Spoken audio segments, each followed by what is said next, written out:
In this lesson, we will define half-life as it relates to radioactive nuclides and solve half-life problems. Half-life is the time required for 1/2 of the sample to decay. Let's look at the information given in the graph. We have the elapsed time in days and the percent remaining. We are looking at the decay curve for iodine-131, which has a half-life of 8 days. When we look at time 0, so when 0 days have elapsed, we see that we have 100% of the original sample. No decay has occurred. After 8 days, half of the sample has decayed, and we get 50% of the original sample remaining. After 16 days, we lose another half of what was there, so we have 25% remaining. At 24 days, we have 12.5%. And then we have 6.25, 3.13, and so on. Notice that each time 8 days passes, so each time one half-life passes, we have half as much as we did when we started. Let's look at our table that shows the data in a slightly different way. Before any half-lives have passed, we are at time 0, so no time has elapsed. At that point, our fraction remaining of our sample is 1, the percentage remaining is 100%, and in this case the mass is 80 grams. While the fraction or percentage remaining will be exactly the same regardless of how much we start with, the mass will depend on the starting amount. One thing to note here is that half-life is unique to each substance. When we looked at iodine-131, we saw it had a half-life of 8 days. Every substance will have a different half-life. After one half-life has passed, we will have half of our original sample remaining, which is equivalent to 50% remaining, and since we started with 80 grams, we will have 40 grams after one half-life.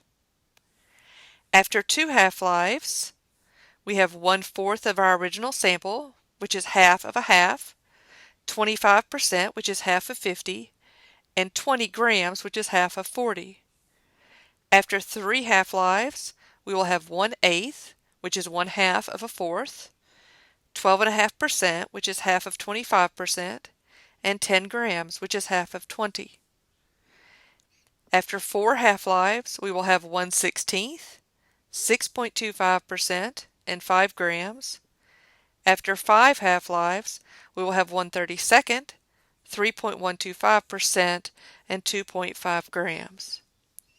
Each half-life is the same length of time, but with each half-life, the amount present reduces by half.